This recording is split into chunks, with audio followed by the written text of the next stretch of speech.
The following is a Bearded Broadcaster Productions podcast.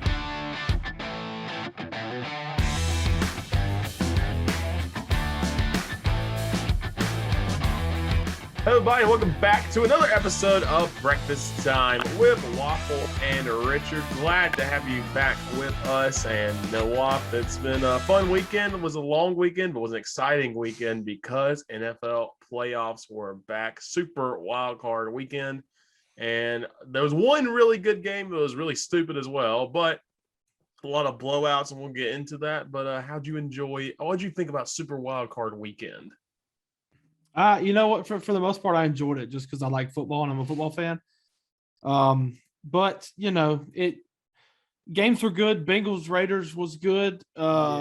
The Cowboys 49ers, stupid, so stupid. Can't wait to talk about that one. The rest of the games, So it was cool. But like I just told you, I did not watch a single minute of the Monday night game, the Rams and the Cardinals. And it's not because I didn't want to. I was just tired and I didn't see it. Exactly. I was in the same boat there too. I had to work on Monday and got home and I turned it on. It was 7-0. I think I fell asleep, woke up, it was 21-0 at halftime. I'm like, well, I think this game's over. So I went to bed. So, that'll do it. Yeah. So good idea. I don't know. I think of course, the guy got screwed when you only have two really great games this weekend, and one was just so mind-numbingly dumb. So that everybody was talking about it, but yeah, I think the NFL, of course, wants to kind of like a college football playoff. You kind of get screwed off on your earlier games, but hopefully that leads to an instant classic or a better championship game down the road. Right. Well, we should have some very high caliber matchups this week. So yeah, we'll see. Yeah, this week's going to be exciting. And Waffle, I'm going to take over here because since this is Bills and Titans, of course, fans, and Titans had the week off because they're the 1 seed. I got to talk some crap. I got to preach. I'm going to stay on my soapbox. As you can see, the jersey, which, by the way, Waffle gave to me for Christmas. And since then, the Bills have won 3 straight. Thank you for that. I think Buffalo Mafia, you can thank Waffle for the AFC East title and for the trouncing of the New England Patriots. This was an absolute butt whooping. 47-17. And the Bills did something that has never been done in an NFL game. In however many years the NFL's been around, 102 years, I think the NFL's been around. This has never happened before. They scored a touchdown on every single possible drive, except for the last one. And that's when they took a knee to end the game. The Bills offense, which is taking so much crap. I don't want to hear this. Josh Allen can't play in the cold. They need to build a dome in Buffalo. I don't want to hear that crap anymore. He had 4 incompletions and 5 touchdowns. The first touchdown pass is one of the greatest touchdown passes he's ever thrown to Dawson Knox back of the end zone. And a pass he admits, he said, I was just trying to throw it out of the back of the end zone. And Dawson Knox happened to be there. And then, of course, so that gets the game started. So I'm thinking, okay, this is great. Josh Allen's making plays. The next drive, Patriots are driving. Micah Hyde. Remember, not good enough to make the Pro Bowl. No one on this defense is good enough to make the Pro Bowl at all. Micah Hyde makes the craziest interception you will see. Absolutely robs the receiver for the Patriots. And I think that just sucked the energy right out of New England. Bills, again, like I said, score. Devin Singletary's able to run all over, which, again, said it all year, I sound like a broken record. Got to get the run game going. Devin Singletary had 81 rushing yards, 16 carries, 2 touchdowns. When motor gets the motor going, the Bills are unstoppable. Josh Allen, 6 rushes, 66 yards. And then, of course, the guy who's been the X factor recently, Isaiah McKenzie, 3 rushes for 29 yards. Also had 3 catches, 45 yards. Did a bit of everything for the Bills.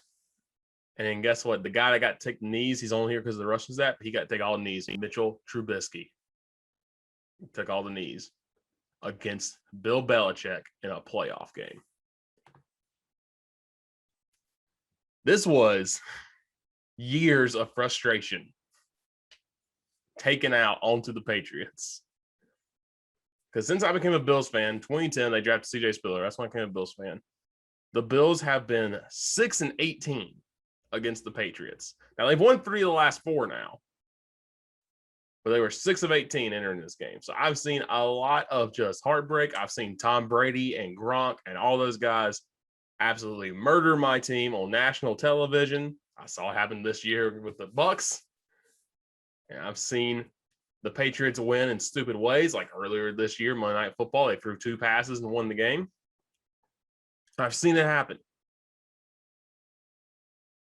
Listen, I'm not being humble. I get that they could get bounced in the next round against a very good Chiefs team. The Bills could. I get all of that. But let me talk my crap. Belichick, washed. Mac Jones, overrated. This team sucks. New England, not that great. Clam chowder, stinks. Let me talk my piece. Let me speak it into existence. I am so hyped. This is the season right here. Now, hopefully the Bills, again, like I said, Bills go out and lay a dud next week and be knocked out second round. But you've gone out and you embarrassed the Patriots on national television. Iron Eagle in the house.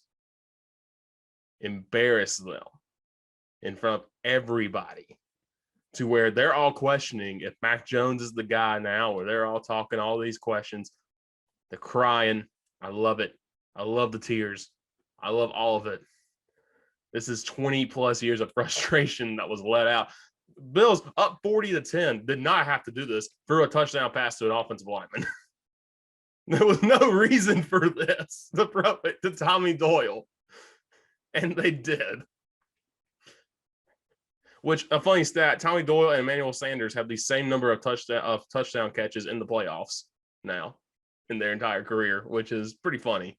Shows how underutilized Emmanuel Sanders has been, but still, it was just great. The defense did amazing to stop this team that had looked really good for most of the year until they ran into the Bills.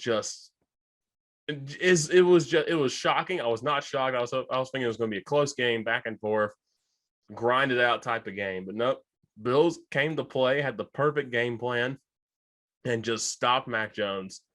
And, I think Mac Jones, if he's a little older, if he can get better, I think he's still going to be a little bit better.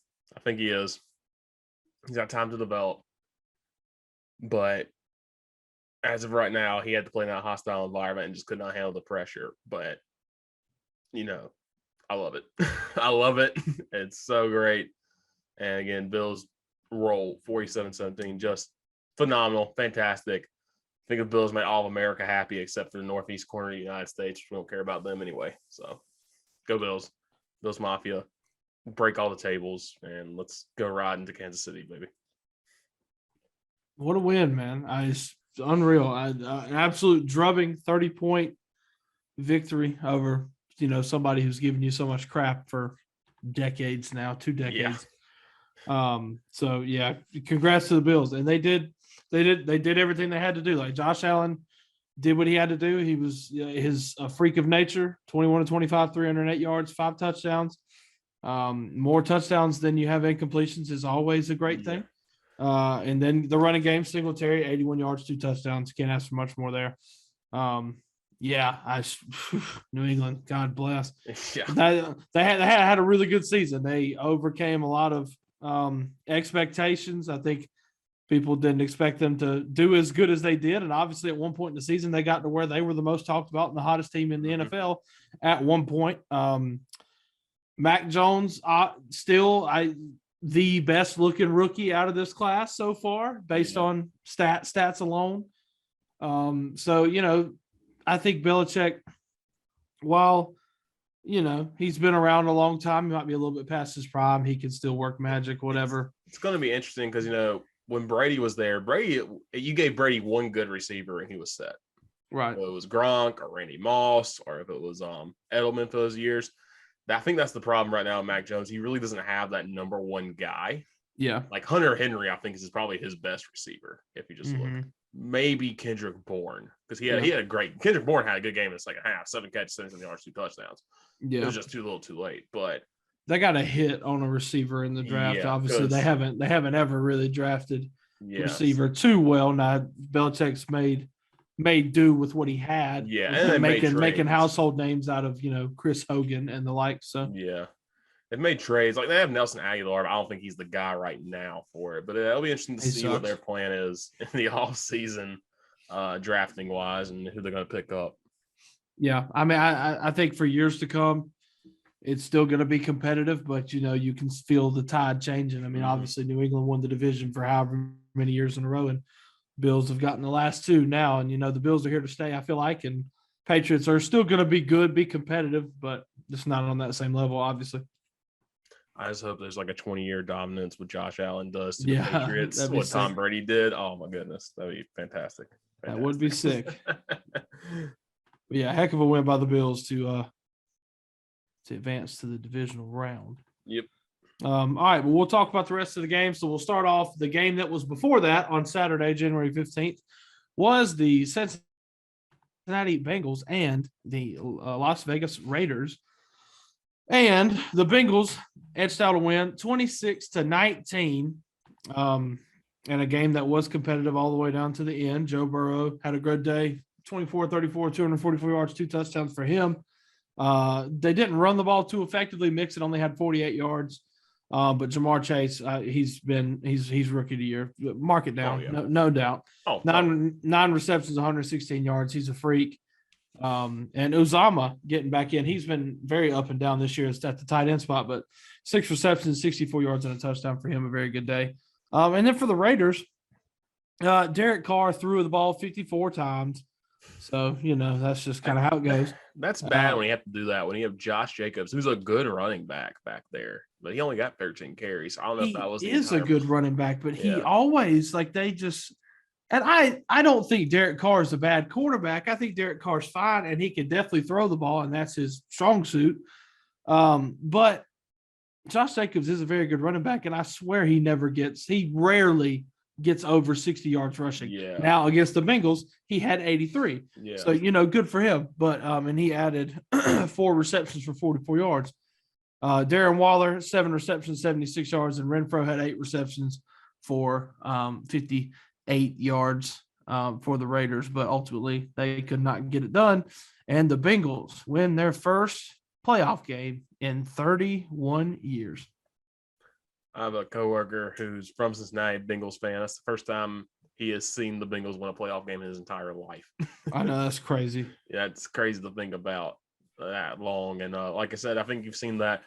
There was that stat going on that no one has sent a text about the Bengals winning the playoffs till last week because texting wasn't available to the year after they won their last playoff game. So that's just wild to think about how long it's been. And they had good teams. They had those years with Carson Palmer, Chad Johnson, where they were winning the AFC North, and they just couldn't get it done. Yeah. Either the Steelers have a great team too, or they just and then they made the playoffs 7 straight years, I think, or over a 7-year period when they had Andy Dalton and AJ Green. Yep. And couldn't get out of the first round. They either play a good Patriots team or a Patriots team that didn't look great but got better, or they'd play like the Steelers or somebody, or they played the Texans one year who had like nobody at quarterback and somehow they won. So right. So congrats to Cincinnati for overcoming the curse, and they are a really good team, and it's paying off. I criticized on draft night because they for taking Jamar Chase over Sewell, offensive lineman, not because I thought Chase was going to be bad. Yeah. Just because I thought the need was stronger at offensive line. But you know what? They have figured it out, and they're doing good enough. And then, I mean, shoot, when your weapons are as good as what Joe Burrow's got to throw with and play with right now, I mean, why not? Yeah, absolutely. I mean, heck, this year they may go take an offensive lineman in this year's draft, and then I think they might be pretty good right there. And interesting to see. Also, we got to talk about the Raiders too. Of course, had an interim coach up and down year, and somehow got back to the playoffs. Again, those weird circumstances, that final game against the Chargers and all that stuff, but got back to the playoffs and 5 seed, which is incredible to think about the way they started off. They did fire their GM, which I think that means probably this interim coach is gone. But it is a heck of a job by him though to keep this team on track, because we've seen a lot of those teams that could have folded during all this, but they did not. And you just got to give it up for the Raiders. And also, of course, being a Clemson fan from South Carolina, I got to give it up to Hunter Renfrow for being just an incredible receiver this year for the entire NFL. Yeah, for sure. They definitely overcame a lot, and circumstances you do not deal with on a on a normal season. So overcame a lot, finished 10-7, 5 seeds, pretty freaking good season, especially in a tough division. Absolutely. But all right, yeah. So that was Saturday, and then we moved on to Sunday, and the first game we saw was Tom Brady at home against the Philadelphia Eagles. And Tom Brady got the better of the Eagles, 31-15. This was not a competitive game at all. That's a 2-possession score. The Philadelphia Eagles didn't score 15 points to the fourth quarter, and Tampa didn't score any in the fourth because they were done. So right. Yeah, this was just a classic. Tom Brady's going to beat your butt because how dare you come out at him in the postseason? Right, for sure. Yeah, the 29-37, 271 yards, 2 touchdowns. He did get sacked 4 times, which was going to be interesting to see when Tampa Bay goes up against their next opponent because they got a good defensive line. So that's going to be interesting to see. That's probably the one takeaway. But yeah, and then of course we still have the question of, is Jalen Hurts good? Because I don't know. Yeah, no clue. Couldn't tell you. Down. Sorry, I'm having some troubles being able to click on stuff. I don't know what's happening with my computer. Okay, I figured it out. Okay, good. All right. Anyway, yeah. Tom Brady dominated. He was 29-37, 271, 2 touchdowns. Did take 4 sacks on the day. And Mike Evans, 9 receptions, 117 yards and a touchdown for him. Big day. And then Jalen Hurts, 23 of 43, threw a lot, probably, I'm sure, a lot more than they wanted to. And 258 yardage wise, and had a touchdown and did have 2 costly interceptions. So yeah, this game was 31-0. At one point this was not a game, but still props to the Eagles for getting themselves in this situation. I know their division is weak, but to go 9-8, first year head coach, they exceeded a lot of expectations, especially my own. So yeah, for sure. Once again, like I said, probably like the interesting thing is going to be Tristan Wirfs. I know got hurt in this game for the Bucs. Yes, interesting to see what happens going forward with that. Also, Mike Evans still dangerous. 9 catches, 117 yards and a touchdown. Yeah. Gronk got his with 5 catches, 31 yards and a touchdown. This is still a good Bucs team. Yeah. I don't think they're as good as they were last year, but they're still very good team. And again, when you have Tom Brady, I hate the guy, but when you have Tom Brady, I'm going to give you a chance in every single game. Yeah, I mean, you have to at this point. Yeah. Again, man's going to play until he's 58 years old. Going to be throwing passes to his son and go kiss him on the lips when he goes to the end zone. Oh, God. What a day. What a day. Yeah. But yeah. All right. Speaking of what a day, this next game, I just got one thing to say. How about them Cowboys? Man, Dallas Cowboys, 12-5 on the year. Had a good season. Better than they've had in a few years. Probably the best season they've had since Dak and Zeke were rookies, and they went 13-3. Here they are, 12-5. They dominated the division, dominated every divisional game. Just beat the mess out of the Eagles and the Giants and the Redskins. Football team. My bad. So Cowboys, a lot of momentum. You got to show up. They have not had good playoff success. I think, how many playoff games have they won since they last went to the Super Bowl? I want to say 3. I think so. Yeah, I think that's right. It's just crazy to me how there's so many Cowboy fans out there. And I get it. 90s, it's all a bunch of middle-aged, anybody from the age of 50 to 69, I would bet is most likely a Cowboys fan. Yeah. In the United States. And it's just because they had a dominant run in the 90s and, they've won a lot of titles back in the 70s, 80s, and 3 in the 90s. So, and they have nothing to show for it since then. They need a good showing in the playoffs. And what do? They came out and they lost to the San Francisco 49ers, 23-17. Not to discredit the 49ers. We'll talk about that in a minute. But this game, Dak Prescott, $40 million a year. And you know what? After he got hurt last year, I do think Dak Prescott is a good quarterback. Oh, absolutely, yeah. But what you thinking, boy? I'm losing some respect for the kid after this game. Kind of maybe not in the same light as Cam Newton in the Super Bowl against the Broncos, where I lost a lot of respect for him not diving on the football. But whatever. But Dak Prescott and his words after the game, but we'll get to that in a second. Prescott was 23 of 43, 254 yards, a touchdown, and a pick. Jimmy G on the other side didn't do anything special. In fact, he tried to lose the game. 16 of 25, 172 yards, no touchdowns, a pick. San Francisco did effectively run the ball. Mitchell, 27 carries, 96 yards, and a touchdown for him. Also, Deebo Samuel continuing his dominance, 10 carries, 72 yards, and a touchdown for him. Deebo also adding in 3 receptions for 38 yards. And then Brandon Ayuk getting 5 receptions for 66 yards. Ezekiel Elliott, 31 yards. Here we are again. Yep. Tony Pollard, 4 carries, 14 yards. Yeah. Here we Pollard are again, Dallas. was like, can't do it. Pollard wasn't out there all in the first half. It's Right. like, and he's your second best offensive player. Right. All right, but yeah, anyway, so this game, San Francisco opened it up early, getting out to a 13-0 lead after a touchdown and 2 field goals on their first 3 drives, and the Cowboys running 8 plays and punting twice. Dallas figured it out, 67-yard touchdown drive before San Francisco kicked another field goal, and then we go into half with San Fran up 16-7. We come out in the second half. Dallas goes 8 plays, 20 yards, punts. San Francisco punts. Dak throws an interception that San Francisco turns into a 1-play drive for a touchdown. Backbreaker. It's 23-7. All right, Dallas, the memes are glorious. They're here. Everybody's talking crap about the Cowboys. What a day. This game is also on Nickelodeon, by the way, which makes it funnier, Yes. I think. Like, Yes, I think that makes it funnier. Yes, it does. Kicking a field goal into Patrick's mouth is just with the giant slime Playoff monster football. and then young Sheldon yelling at you while you have pass interference is just phenomenal stuff. playoff football, baby. NFL, the highest form of football in the world. And Dallas comes out. They do get a field goal, 11-play, 37-yard drive, 23-10. Jimmy G tries to give the game away, throws a pick. Dallas converts that to a touchdown, 23-17.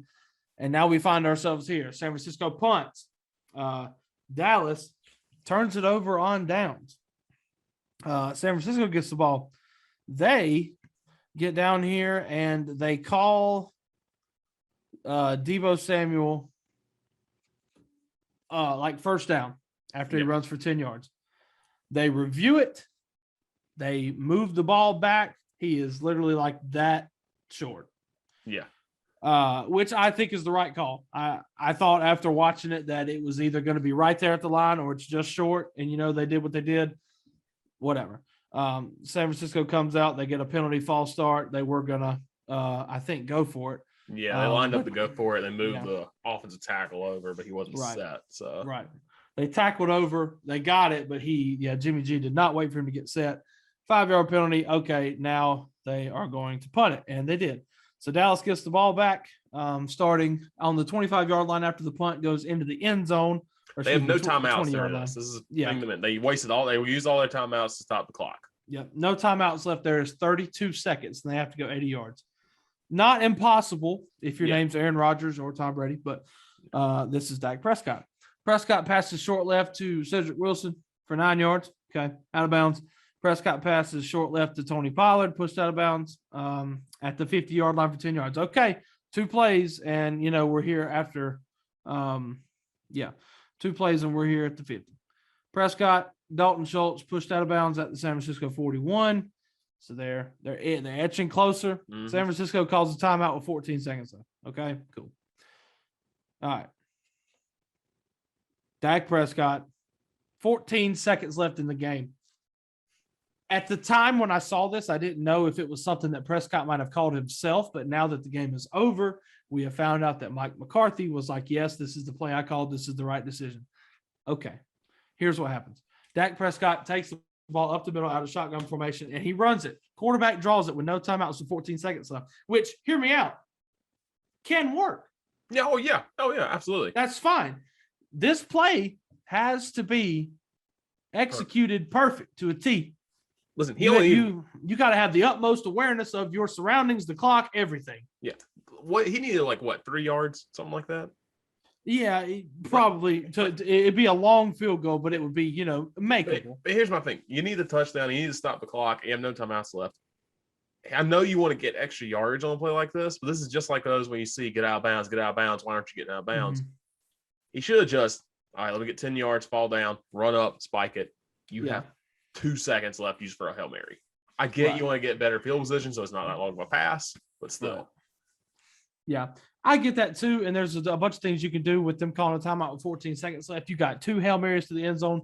You can run a 10-yard out and probably have 8 seconds, which that could 8 or 9 seconds. I mean, possibly gives you 2 shots to the end zone. I mean, they already run the hook and ladder play earlier that worked and got out of bounds on that. You could do something like that too. Right. But Prescott keeps it up the middle, slides down, gives the ball to his center. And then as everybody's lining up, obviously it's a mad dash, 3, 2, 1, 0, clocks at 0. In that time frame, those 3 seconds, you see a bunch of commotion with the official trying to get there to spot the ball because, he has to spot the ball. That's just how it goes. And he stumbles into Dak Prescott, stumbles through the offensive line, sets it, touches it, and then by the time Dak says hike, it's at 0, and the game's over. And that's how they lose. Cowboys, man. Like I said, this play can work. You have to have the utmost awareness, like Dak Prescott's got it to slide 2 seconds earlier, or he's got to get up and immediately give that ball to the official because you've been playing. Dak Prescott has been playing football for what? Probably 15 years. Like high competitive football from, Pee Wee to whatever. Yeah. 15 solid years playing football. Like you have to know that the referee has to spot the ball. You can't just give the ball to your center and have him put it down. Yeah. If you spot the ball yourself, they're going to move it because they're going to move it because you're going to give yourself more yards. You might move to the side. Right. They're like, no, you got to do it here. Right. Now, are there instances throughout the 70, 60-year history of the NFL where an official has not spotted the ball in a situation like this? I'm sure. But after the game, the Dallas fans throwing objects onto the field at their own players, but at the officials really is just something that needs to stop. Like it happens. It's not just them. We saw it in college football. Yeah, we saw it with Tennessee and Ole Miss. Like it happens everywhere. It's not just Dallas fans, but it's something that just needs to stop. Just quit it. And then the players coming out invisibly or audibly ripping the refs and saying, "Oh, I don't really blame the fans for throwing the stuff." Like good for them. I'm glad they did that because the refs cost us this game. Shut up. Don't Dallas. Get down 16-0. Do not even start this crap. Yeah. Dallas. You could not effectively run the ball. You had 14 penalties for 89 yards. That is a high for Dallas of all time. Yeah, this in the team playoffs had 2 defensive holding penalties by defensive linemen on running plays. Yeah, that is the most undisciplined thing I've ever seen in my life. How do you defensive hold an offensive lineman? Right. That cost them more time. Exactly. If you don't do that, because I was on that final drive of San Francisco, they got one of them. You just get and they stopped Debo for about a 1-yard gain. You get a stop there, you have maybe an extra 20 seconds. Right. To do something here. I don't want to hear it. I don't want to hear for 30 years Dallas got screwed by the refs because you didn't. You did not. Yep. The official has to touch the ball. You got no argument there. Worry about your own stuff. Your $40 million quarterback came up short. Again, sorry. Yep. Also, redesign your stadium, Jerry, because you're blinding everybody. CD Lamb twice had to look right into the blinding sun. Which, by the way, when they came back from the second half, and that's the first thing they shot was that glare, I busted out laughing. That's the funniest thing I've seen in my life. Great production work by CBS on that one. Right. But Dallas. Come on, man. Yeah. Dallas, they had to have a good playoff showing. Like this was the year. Mm-hmm. No, this was not the year. But next year, are they going to be saying it's Dallas's year? Of course, they always do. That first 3 games are going to be like the Jags, the Jets, and the Washington football team. They're going to start 3-0 when all those games are about 20, and we're not going to hear the end of it. And they're going to beat some fluke team like they did with Carolina this year, and then they're going to go play like the Bills or somebody and get dropped by 50. So. Right. I'm sick. I'm sick of hearing about it. Dallas means nothing to me, which they already have anyway, always. But stop. I want to say this. I feel like that Dallas's loss may have cured Stephen A. Smith because Stephen A. Smith had COVID and he said it was really bad in his lungs. And then that man returned the first take the day after the Cowboys lost. He still got his Christmas decorations up in his house. My man, y'all brought this man back to life, and I thank you so much. Right. Stephen A.'s magnum opus was phenomenal. Yeah. Interesting stat that I would love to share with everybody if you haven't seen it already. Blake Bortles has more playoff wins than the following: Derek Carr, Kirk Cousins, Matthew Stafford, Dak Prescott. Notice that. So this is telling me one of two things, Dallas. Dak Prescott's not worth the money. Bring in Blake Bortles. I want to tell you this one too. There were playoff wins in the last 25 seasons. Cowboys 3. Yep. Colin Kaepernick, who hasn't played in the league in 5 years, 4, also won an NFC championship.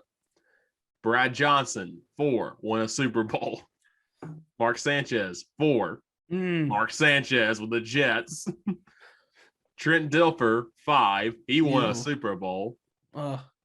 Jake Delhomme, 5. Panthers. With the Panthers. Got to a Super Bowl and would have won it if not for Adam Vinatieri. Go Raging Cajuns. Go Jake Delhomme. Go the 2003 Panthers specifically. While we're on the subject of Blake Bortles, kinda, I have another stat I'd like to throw out there. Actually, no, this is gonna wait. This is for the next game. Sorry. Okay. All right, Dallas, you suck. All right, enough about Dallas. We will talk about the 49ers. Hey, the 49ers are hot. 49ers are hot. They're playing well. They got it. They got the win. Now they have earned the right to go to Green Bay at night, and it's going to be freezing cold. But this 49ers team is good. I wouldn't count them out. Yeah. We'll talk about that in a minute. But, I mean, just Deebo Samuel, Swiss Army knife, he's ascended to next level for real. Top player, one of the top players, skill players in the league. And he's making up for Jimmy Garoppolo's incompetence. So, but is that going to last? I don't know. But I will say this. The 49ers played every single Clemson football game you've seen this year. They get a big lead. Yeah. Then the offense stops playing. Then it's like, oh, we have a chance to put our foot on the gas pedal. And their quarterback goes, but what if we didn't? Right. And when Jimmy G did that, I was like, this is the Cheez-It Bowl. Think and back. then the What defense was comes it? up with a big play or something stupid happens, they win the game. So that's every Clemson football game this season. What was it? Week 1, they were up. Yeah, week 1, they were up 38-10 on the Lions and won 41-33. And the Lions went on to be the greatest 3-13-1 team you've ever seen in your life because of it. So thank you, 49ers. I kind of want them to make the Super Bowl just to see what would happen, but it would be incredible. Unfortunately, the team I wanted to play against is out of the playoffs now, but still. Right. But San Francisco's another team, just like Dallas. They got fans everywhere. Yeah. Because of them Joe Montana years. Yeah. The Steelers got fans everywhere because of them Terry Bradshaw years. Mm-hmm. But the four of the most annoying fan bases in the NFL have all been eliminated. And that is the Dallas Cowboys, the Pittsburgh. Well, we'll get to that in a minute, but you already know the results. The Pittsburgh Steelers, the Eagles, Eagles And the Patriots. And the Patriots. If we get the Bucks get eliminated this weekend, I'm fine with anybody that wins this. Hey. Like if the Bills don't win, I'm fine with everybody else. The Bucks get eliminated. Yeah. All right, and then so that leads us into Sunday night, Steelers at Chiefs. I was, who would I rather see come to Nashville? The Bengals or the Steelers? Obviously, I'd rather see the Steelers. Yeah. Which was a pipe dream after the second quarter. But it started hot. The dream started off really good with Patrick Mahomes throwing a pick six to TJ Watt, and then things quickly went downhill, and it was 35-7 after one blink. So Chiefs rolled 42-21. The only real stat for Pittsburgh is that TJ Watt, pick six. Ben Roethlisberger didn't have a bad day in his final day. 29 of 44, 215 yards, 2 touchdowns for him, was sacked twice.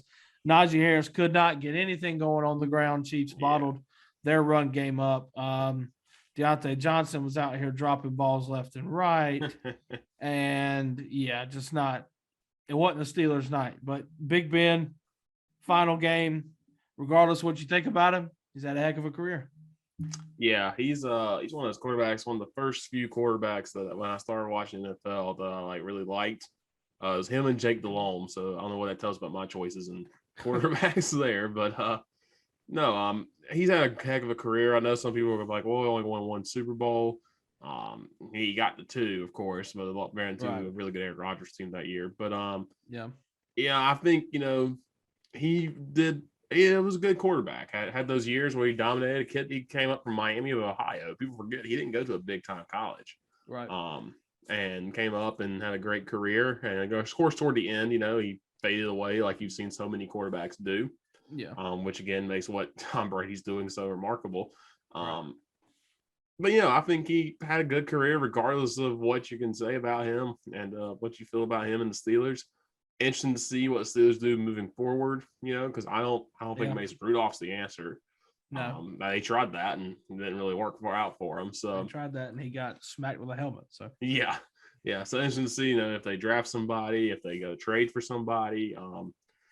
I'll say this: I saw reports that Kirk Cousins might be on the trade block this year with Zimmer out. So we'll see if Vikings, if they try to enter those big time sweepstakes for Kirk Cousins. Yeah, that does not excite me. Yeah.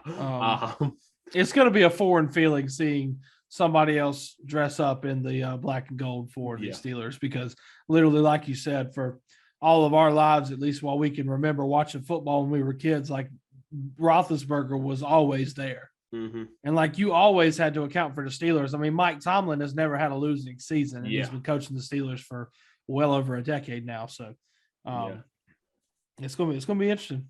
Yeah, it'll be interesting to see what they do. And of course, they're not getting any favors being in that tough division, the FC North. Right. Yeah. I know the Browns and Ravens got banged up this year, but still Joe Burrow rising now. And then you have microphone just fell over. You have Lamar Jackson hopefully coming back next year, and whatever Baker Mayfield does, I think he's still good when he's healthy. So interesting to see you can get to compete with those guys in your division. Right. Well, now enough about them. Let's talk about the team that won. The Chiefs, obviously playing fantastic football right now. They have rebounded after a rough start to the middle-ish of the season, and they're playing really good. And Patrick Mahomes, 30 of 39, 404 yards, 5 touchdowns, and that just lone pick at the beginning of the game. He was on fire, doing his normal Patrick Mahomes things. Yeah. Travis Kelce had a touchdown pass, and here's where my next tweet comes into play. Playoff career passing touchdowns. Blake Bortles, 3. Tim Tebow, 2. The greatest one of all time, Maris Thomas. Derrick Henry and Travis Kelce combined, 2. Here's the kicker, and this is just me being a Titan fan. Carson Wentz, 0. Sorry, my Colt friends, I love you, but Carson Wentz got 0. Derrick Henry and Travis Kelce both got 1. Crazy. All right, Kansas City leading rush was Jerick McKinnon, 12 rushes, 61 yards for him, with Clyde Edwards-Helaire not playing. Travis Kelce, 5 receptions, 108 yards and a touchdown. Like we said, had the passing touchdown too. So what a day from him. Tyreek Hill, 5 receptions, 57 yards and 1 touchdown. Also, McKinnon had 6 receptions for 81 yards and a touchdown. What a game. Yeah. From him. And they forced a couple turnovers, and you know what, they did exactly what they needed to do. So props to the Steelers. TJ Watt had another sack. So that brings his total season total to 23 and a half. Now, obviously, it doesn't count towards breaking Strahan's record, but 23 and a half sacks is unreal. He's a man amongst boys. Like I said, the Steelers with Big Ben got to the playoffs, and he was banged up all year. So I do feel like if they can get a good quarterback and maybe a couple decent pieces on that offense, like receiver-wise, maybe some running backs, because Juju just hasn't been as explosive. Claypool has been pretty good. Deontay Johnson, of course, has been great. That's a great pickup they had. If they can get like a consistent running game and can get there's maybe one more piece, kind of filled the hole Antonio Brown left when he pieced out. Right.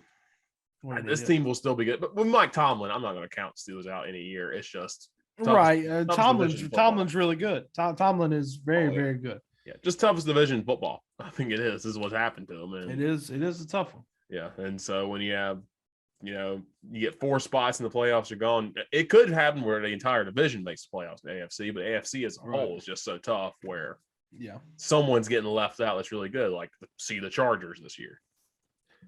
Right. So, and I would argue that the NFC West is a very tough division as well, but that kind of segues us into our next game.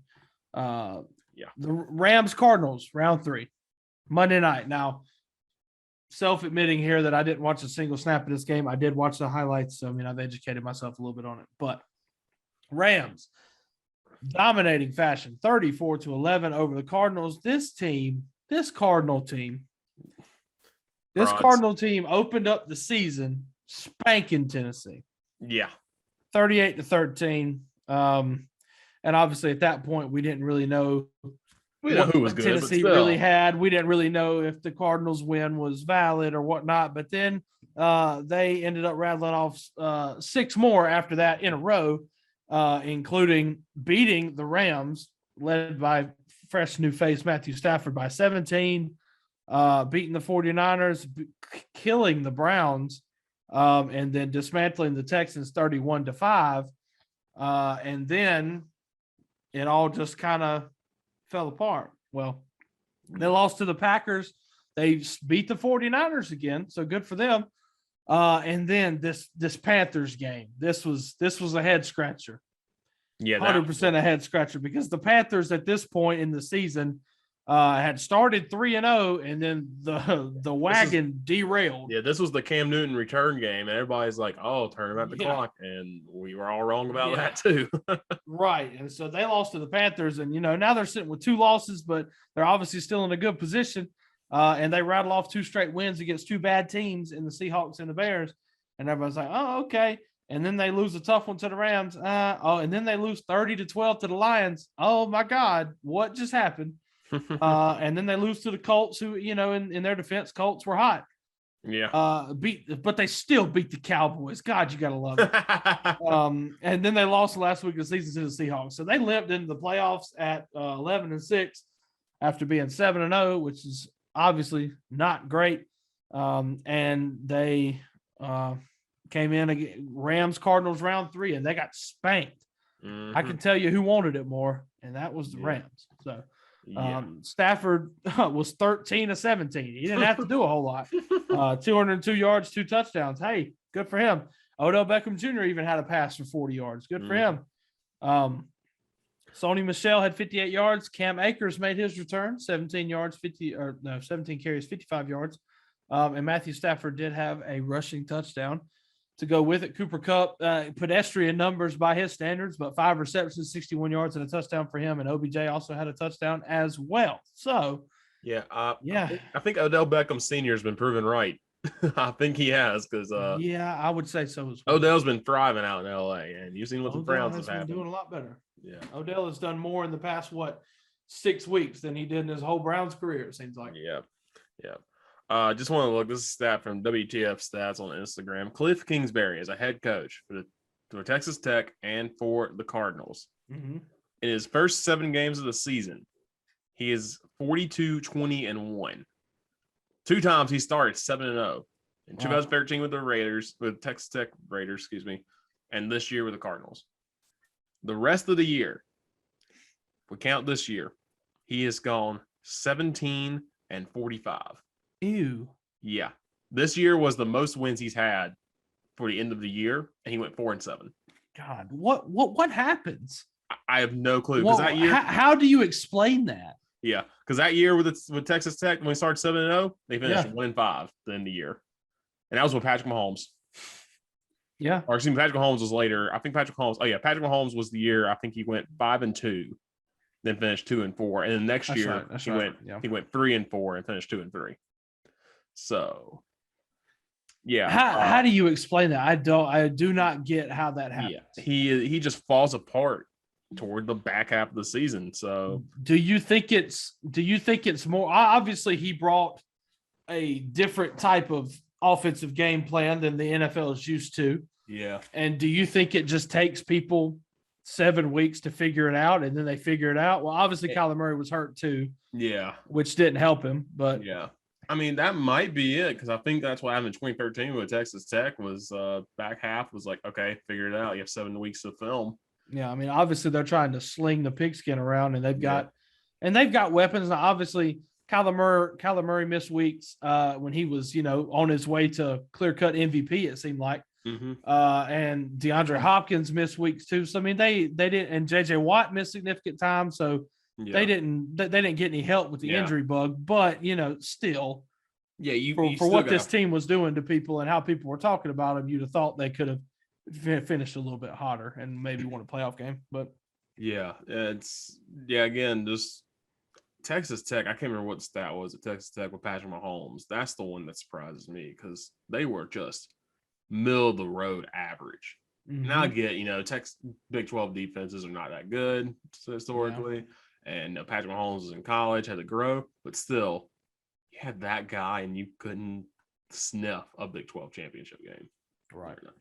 That's just crazy for me to think about. Yeah, no, I agree. So, Cardinals sputtered down to the end, and it came to a crashing halt against the Rams on Monday Night Football. So, rest in peace, Cardinals season. Chandler Jones, your 5 sacks still in week 1 against Tennessee. I hate you so much. I really do hate my man did that and said, I'm going to put it in park for the rest of the year. Official season, but season totals for him. He finished with 10.5 sacks. He had 5 in week 1. He had 5 over the next 18 weeks of the season. Yes. All right. Absolutely ridiculous. You got that paycheck in week 2. It was like, we're done. Absolutely ridiculous. I'm abused Taylor Lewan to the point where Lewan went on Twitter and was like, I got my ass kicked. And then Chandler Jones just said, yep, that's good. Park. All right. Wow. That was stupid. All right. Now we get into the big games. This is going to be fun. Yeah. This weekend's going to be, I'm sure there's going to be no stress for either of us. It's going to be a perfect weekend. Not. No blood pressure medicine will have to be taken. It's going to be great. We start on Saturday, 4:30 in Nashville, 4:30 Eastern, 3:30 Nashville time.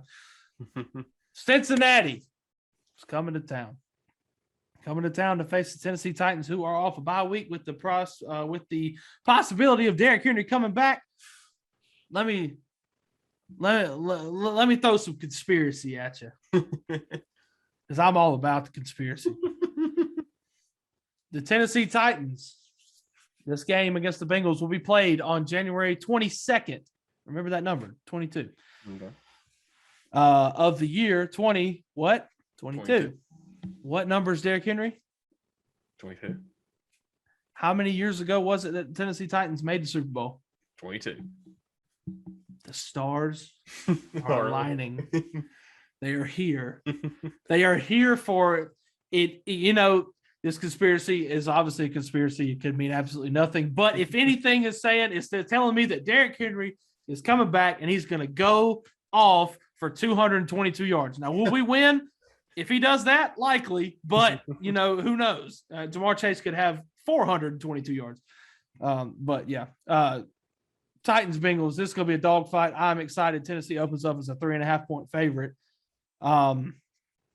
There's a lot of talk out there, and I just, you know, I'm trying to stay out of it. Obviously, Twitter, there's a lot of stuff everywhere. People, Bengals win the first playoff game after 31 years, and they all come out of the woodworks. But you know what? I'm not getting into it. Seen a bunch of stuff, blah, blah, blah. So we're just taking it one day at a time, man. I'm excited. I'm so ready for Saturday. I'm ready for the return of Derrick Henry. The Tennessee Titans injury report this week had 3 people on it, and they are not expected to not play. Hey, how about that, man?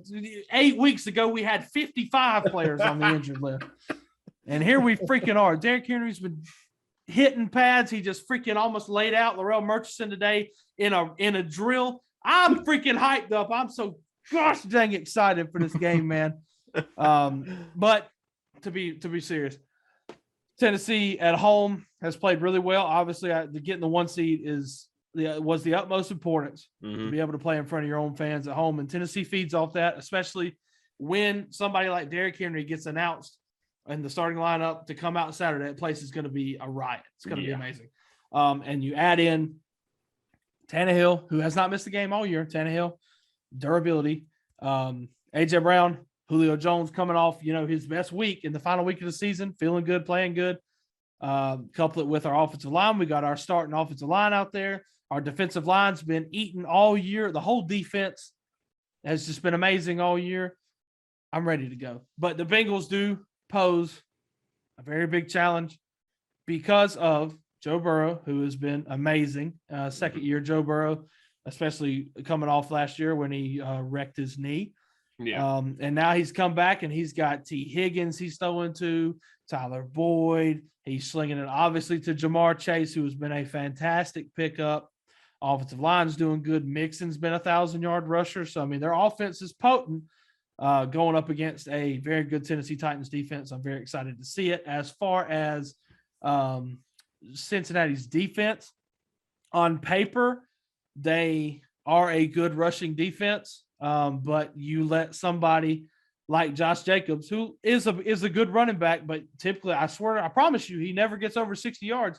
He got 83 on 13 carries, and you're going to put Derrick Henry up against that, and it's going to be a high of 36. It's going to be I don't think I'd want to tackle him, I'll be honest with you. So it's like, you know, as people say, taking a baseball or softball to the arm when it's cold is tough. Taking a full-grown man when it's cold has got to not feel good either. Right. And I've seen the take plenty of times. That's the only thing I'm going to say about Twitter. I've seen the take plenty of times from Bengals fans about the same old thing that we've heard for 2-3 years now. All you got to do is stop Derrick Henry. That's not true. Yeah. Shut up. You're lying to yourself. We did what we did this year without Derrick Henry for dang near 8-9 weeks. I mean, this team has seen the gutter, and they've played well out of the gutter without their whole team in Derrick Henry. And I think that if there's a situation that comes about where Derrick Henry's just not running the ball good enough, Ryan Tannehill leads the league in comeback in game-winning touchdown drives since 2019. I mean, all I'm gonna say. Yeah, like the fact that the Titans got that 1 seed we talked about last week is remarkable, seeing as how many players they have. I mean, Ryan Tannehill's throwing the bat balls to Cody Hollister, right? Tommy Hudson, Darrington Evans, Racy McMath. That's who he's having to throw to instead of Julio Jones, AJ Brown for a full season. Now he got him back, of course. Nick Westbrook-Akine looked good this year too, but when you've had to do that and you haven't had probably the best running back in the NFL behind you, and you to get here is remarkable. It's going to be tough. I'm interested to see what Joe Burrow does on the road in a playoff game on the road, because that crowd's going to be insane.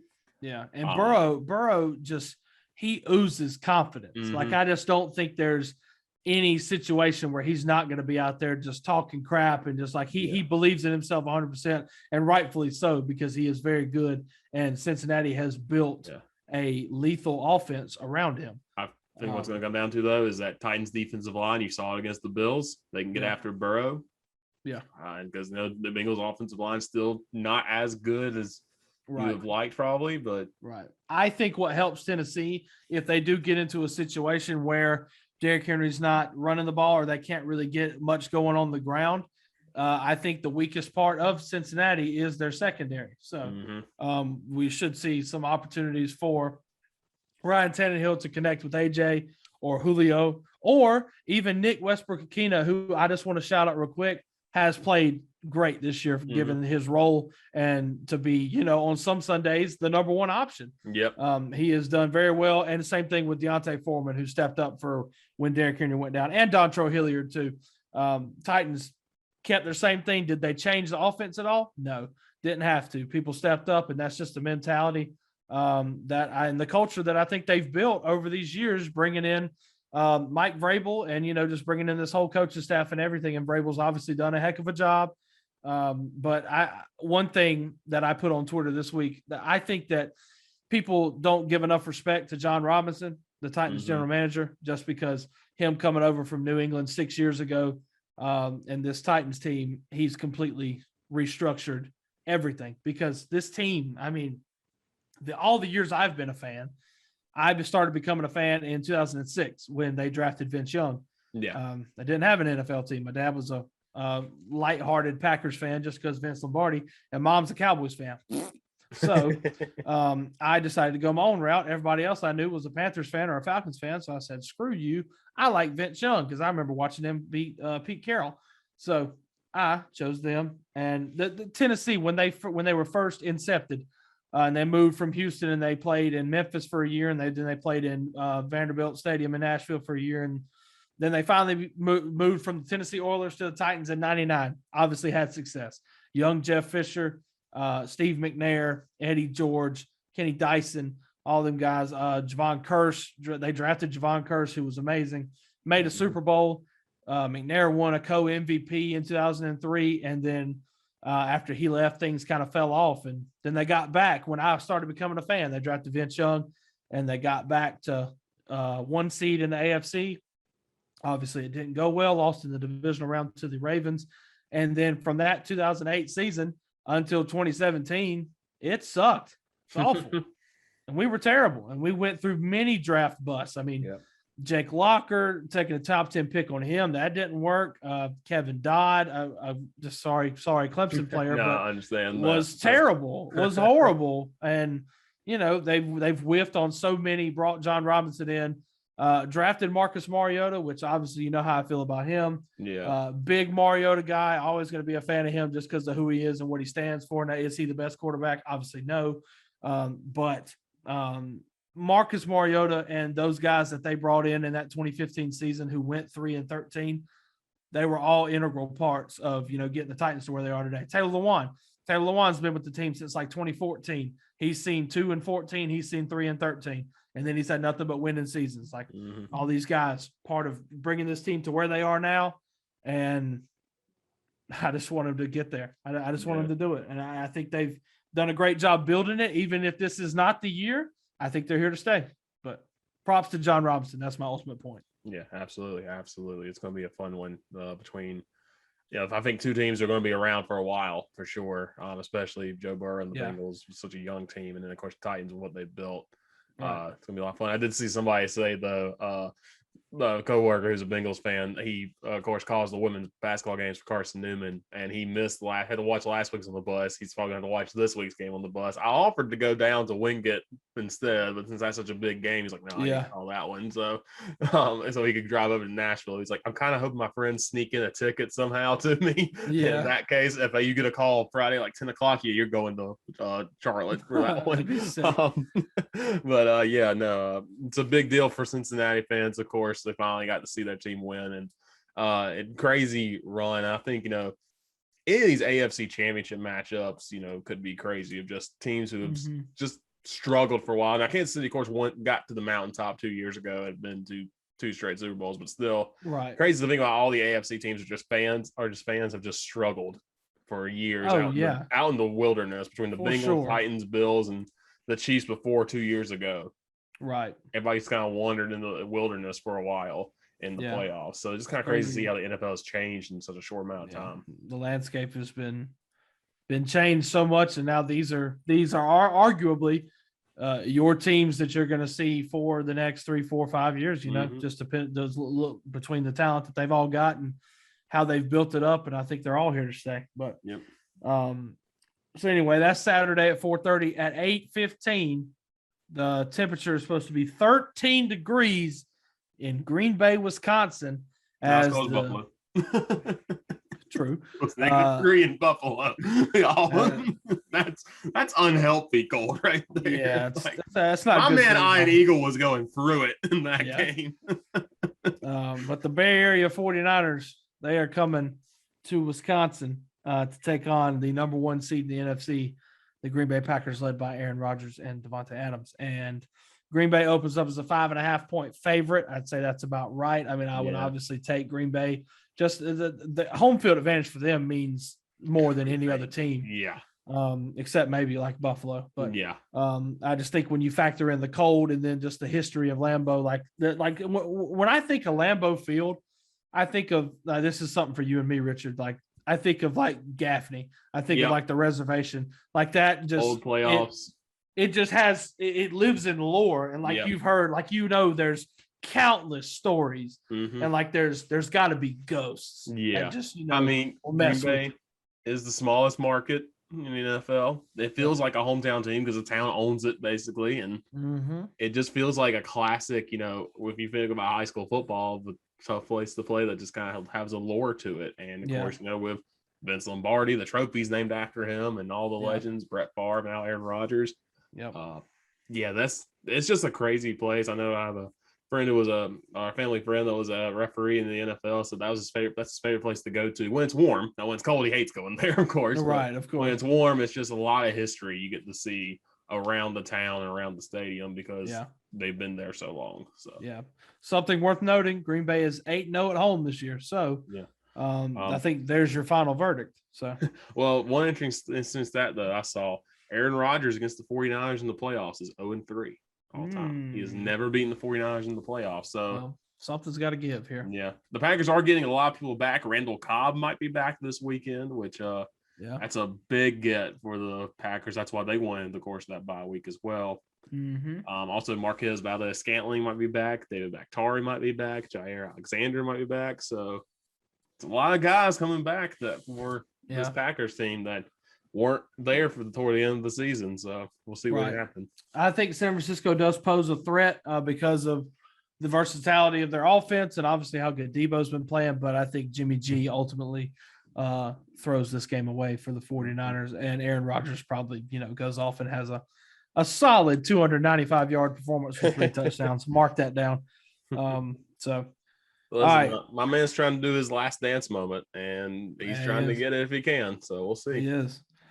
All right, and then Sunday, just so many. All these games are going to be so good. Sunday, 3:00 on NBC, we have the Los Angeles Rams at the Tampa Bay Buccaneers. This is going to be a fantastic matchup. I believe that they played in the regular season, yes, and the Rams beat them in Week 3, 34-24. So obviously, Tom Brady, when Tom Brady wants revenge, it typically doesn't go well for the opposing team. But Tampa Bay opens up 3-point favorite. The over/under is 48.5. So should be a good one, man. Buccaneers 7-1 at home. The Rams have gone through a little bit of adversity during the season. They've blown some leads here and there, but they're playing good football. OBJ's found a good home for him. He's playing well. Matthew Stafford, obviously hungry for his for some playoff victories, because I believe was last week not his first playoff victory ever. First one, which makes me think, wow, him and Calvin Johnson were so wasted together. Ridiculous, isn't it? In Detroit, that they couldn't get one. Yeah, but Tampa Bay, obviously, very good team. When you're led by Tom Brady, I mean, you can't count them out ever. So we will see. But that should be a heck of a football game as well. The thing, Tom Brady got sacked 4 times. You got Aaron Donald up front and that entire Rams front. Tristan Wirfs is questionable. Right. So, I'm not sure. But running back wise, if the pass game for some reason can't go, I mean, no Leonard Fournette for sure. Ronald Jones is banged up. Yeah. That's going to be interesting. Now, of course, I'm never going to count out Tom Brady because he can sling it around. He can run himself if he has to. That's going to be, I think the key is going to be that defensive line for the Rams against the offensive line for the Bucs, and then to see if they can make the Bucs one-dimensional. Again, Bucs defense is really good too. If they can get after Stafford too, it could be a long day for both these offenses. Right. And then we move to Sunday night, 6:30 on CBS. I don't think there's really any debate. Probably everybody's most looked forward to matchup of this coming weekend. All games are going to be good. This one's just going to be that much better. Bills at the Chiefs. This is big time. Richard, take it away. Yeah, so if you remember earlier in the year, these two teams played in Kansas City. The Bills pulled away in the second half thanks to some great defensive stops, and then Josh Allen took over. They ended up getting the win. Since then, of course, that middle part of the season, both teams took different directions. The Bills kind of struggled in the middle of their season because I remember talking about, hey, they got over the toughest part of their schedule. I think they had the Titans after that, lost to them, but then after that, I was like, hey, they got the Colts, you got who weren't that great at that point. You had the Jags, you had the Jets, and they lost to the Jags. People forget that the Bills lost to the Jags. They got murdered by the Colts. That was their worst loss of the year. That was the only loss that wasn't a one-score game. Was that 41-15 loss where Jonathan Taylor kind of inserted himself into the discussion about Offensive Player of the Year for sure. Right. And the Bills kind of struggled until the final 4 weeks of the season when they were out off 4 straight wins. The Chiefs, meanwhile, they just took over and woke up after that game and got back. Were up to or in competition for the number 1 seed. Lost the last week of the season, and Titans swooped in and took it. But this is still a good Chiefs team, and this is a way different Chiefs team than the first time these two teams played. Right, it's a different Bills team because remember Trey White's not going to be playing in this game. And Trey White was on Tyreek Hill the last game. And when Tyreek Hill got some of his last time, he couldn't score in the red zone. So that's going to be interesting to see what happens. I know Michael Hyde has stepped up huge for this team. But that's what's going to come down to is this defense, can they slow down Patrick Mahomes, who's gotten way better since that first meeting. Yeah. And, it's going to be a wild game. I think this one's going to be a shootout. The over-under is 55, which you don't really see lines that high in the NFL sometimes. Right. So I think this could be a crazy shootout game back and forth because Josh Allen has been on it in those last few weeks. And the Chiefs defense really isn't that great. I don't think they're still good, but still not as great as, some of these defenses the Bills have played. It's going to be a wild one. Just an absolute insane shootout. Hopefully, the thing that happened last time, the Bills, when they played the Chiefs, I believe blitzed twice the entire time. And one was on a 4th and 1 run play. Yeah. And that threw off Patrick Mahomes because the third one they played last year in the AFC Championship game, the Bills blitzed constantly. So now I'm wondering what Leslie Frazier is going to draw up, if he's going to go back to the plan that worked in the regular season where, okay, we're going to show blitz and back off, or if we're going to blitz like crazy like last year, because they both worked at times. They both didn't work at times. But again, when you don't have Trey White out there, who I'll say it, best corner in the NFL, you got to see what can happen there. So, right. Interesting to see. Last year I got my heart broken on my birthday by this team. Now I get my heart broken. Maybe I'll get my heart broken the day before my birthday by the Chiefs. Well, great. Let's hope not. Let's hope. Yeah, not. Let's hope not. That was sad. I remember eating cake and being sad. How can you eat cake and be sad? That's a bad life. I think I ate cake and got a little happier, but yeah. But no, in all seriousness, it'll be a fun game, and interesting to see what happens there. And what, again, game that my blood pressure will stay level, my heart rate will be fine the entire time. Yeah, I will be relaxed watching this game. Probably, hopefully at 6:30 p.m. on Sunday evening. anticipating to see who's the Titans are going to be playing, or That's else true. my blood pressure will have already probably killed me. So, but yeah, This is true. I'm excited. It's going to be a lot of fun, man. And you're right. Both teams are different from when they first met each other.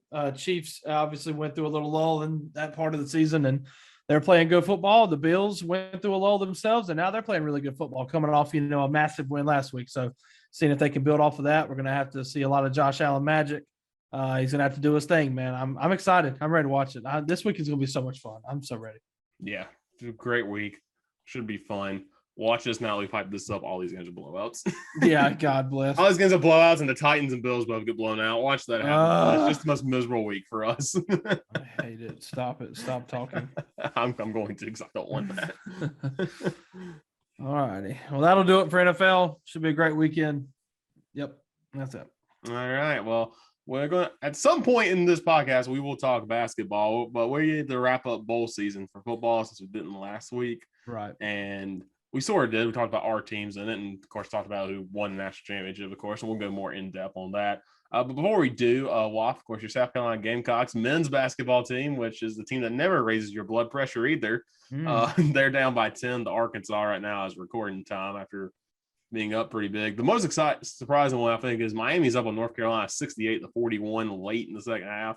Miami knocked off Duke at Cameron last week, so they might be the team to beat in the ACC, which has not looked great other than Duke this season. So yeah, Miami's playing really, really good. So yeah, absolutely. Davidson's also, they're tied with VCU right now. Davidson's sneakily there at 14-2 this year, so you might need to watch out for the Wildcats again come tournament time. And then, of course, Clemson and Duke always play at 9 o'clock for some reason. Yeah, they can never schedule them at 7 o'clock on a weeknight. They're always going to play at 9 or 9:30. But yeah, so that's just the fun of watching those teams late. But again, and then of course Grizzlies, they won 12-13. Steven Adams picked up Tony Bradley like a baby yesterday.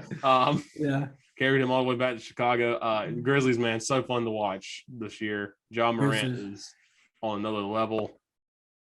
I'm going to say this, and I really hope it doesn't come back to bite me. I might have said it last week. I can't remember if I did or not, but like, all of my teams are doing so good. Exactly. Something has to give. Yeah.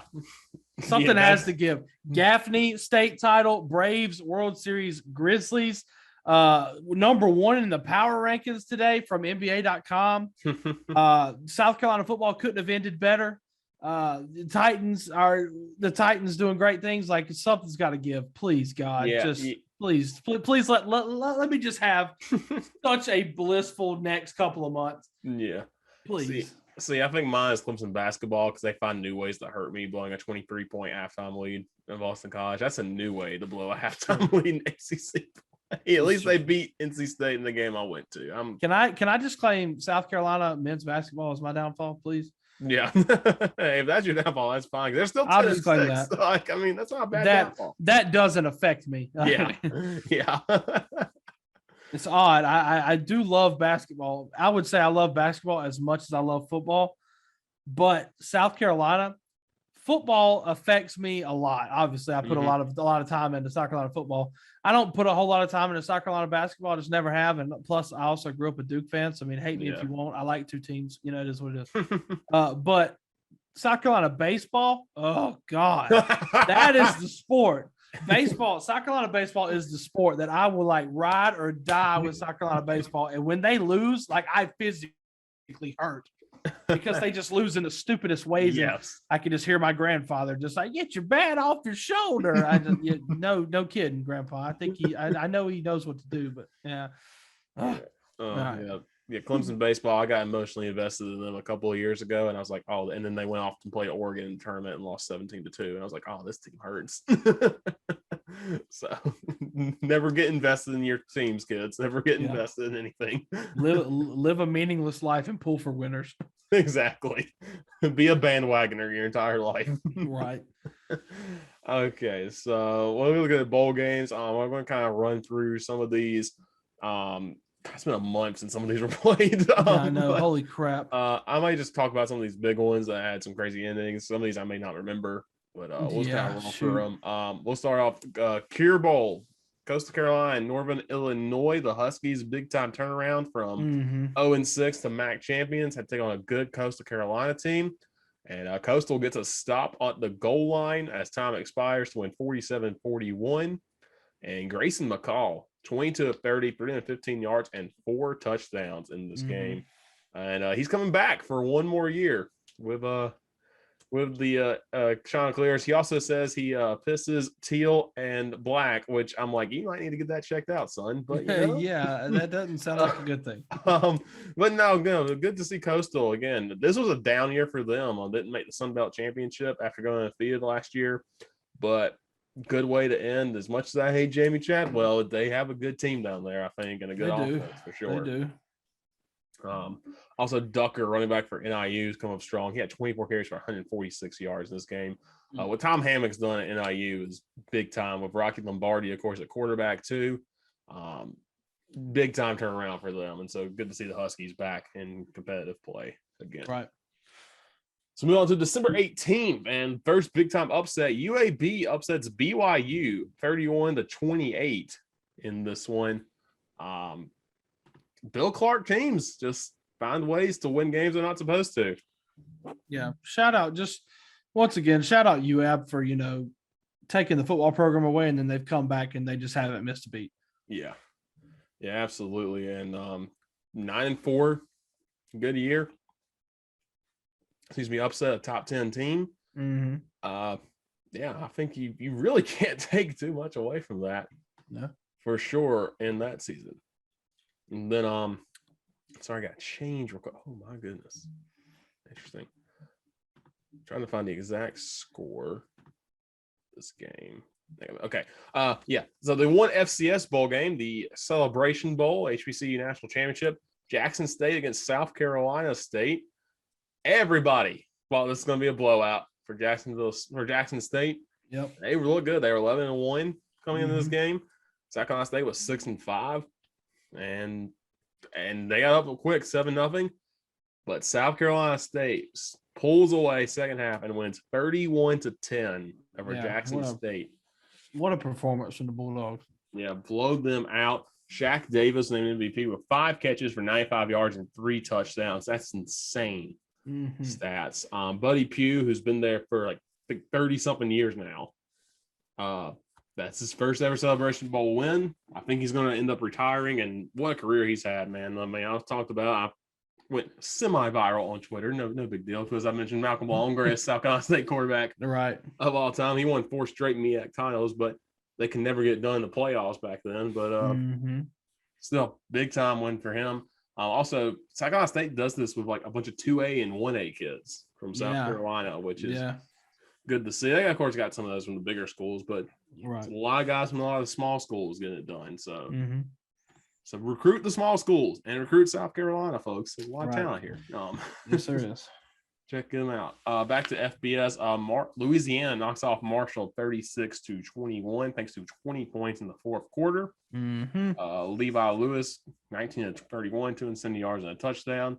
So Louisiana 13-1. The Raging Cajuns' only loss was to Texas in week 1. So still gotta watch out for the Raging Cajuns again. No, just lost Billy their coach. Napier. Yeah, no, Billy Napier now at Florida. So interesting to see what happens with Louisiana moving forward. But if they can keep talent like that, they'll still be good. Yeah.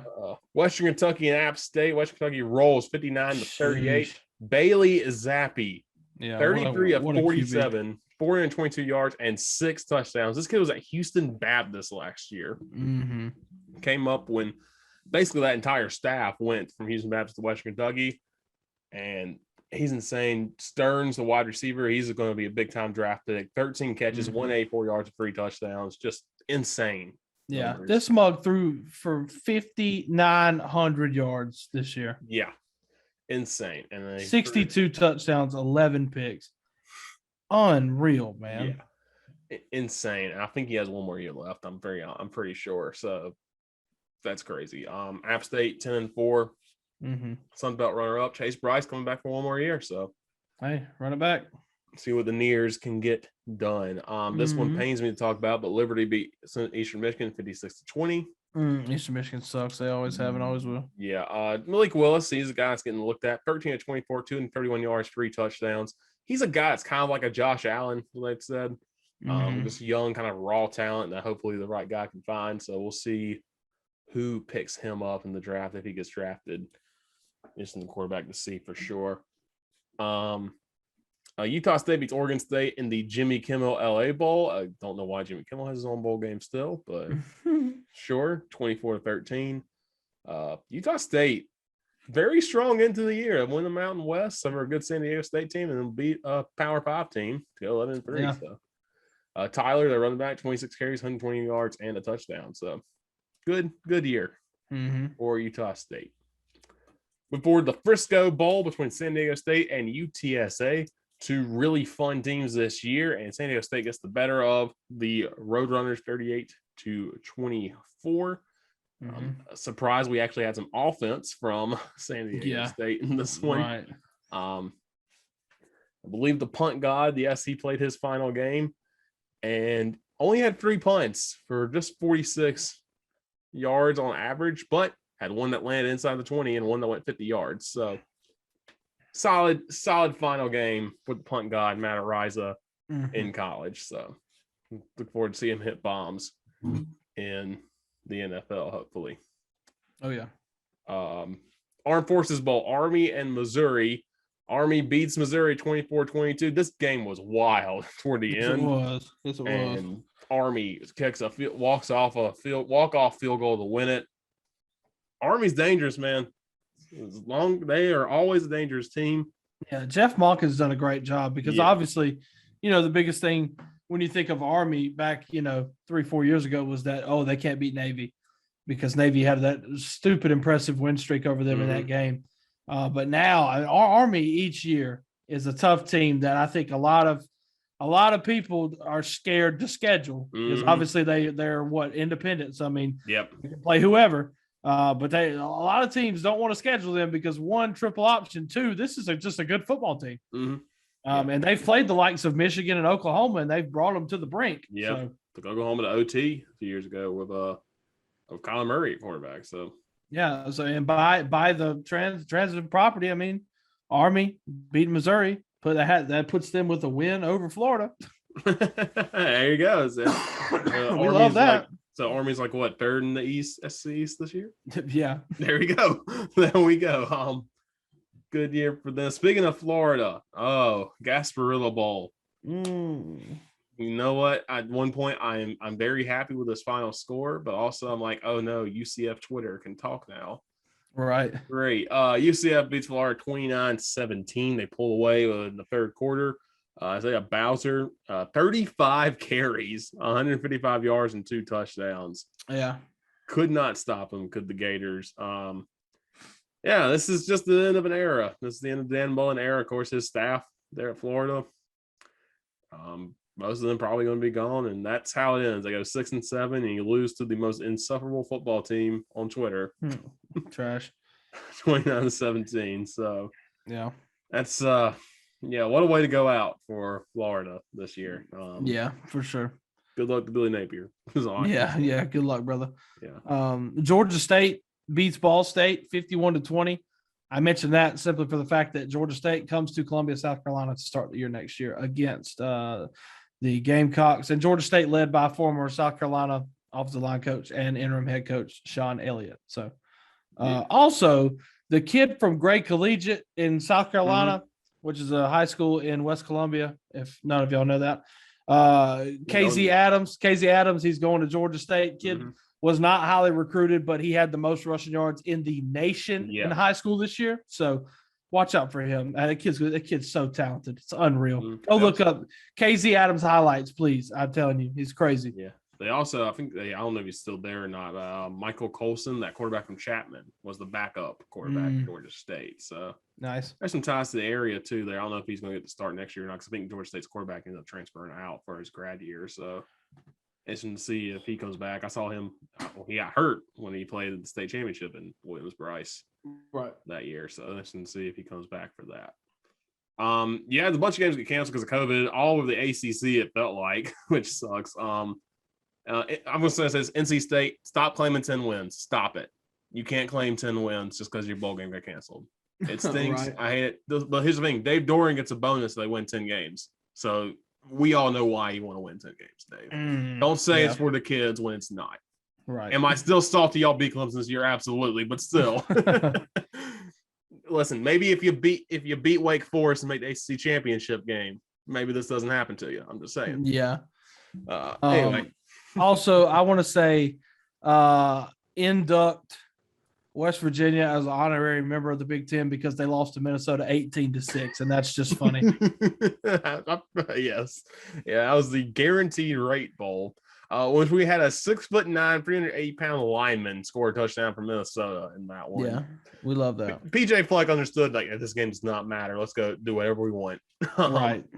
So dumb. Birmingham Bowl, Houston and Auburn. Auburn without Bo Nix, of course, and Clayton Tune took advantage of that, and that Houston defense took advantage. 26 of 40, 283 yards, 2 touchdowns. As Houston wins 17-13.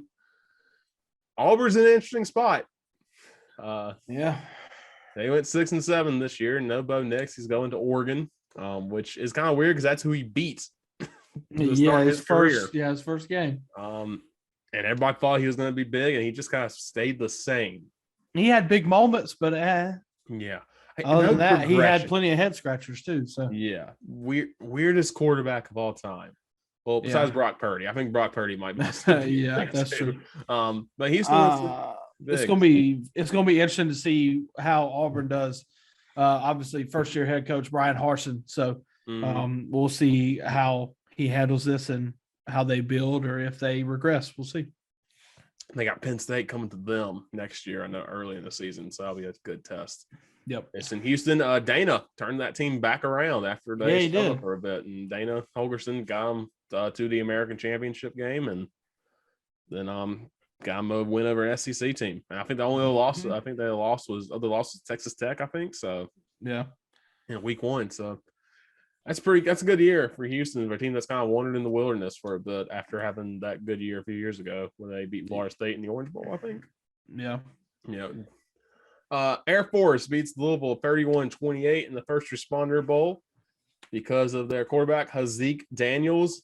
The man can run it, but the man can throw it, and the most dangerous quarterback in an option offense is a quarterback that can throw.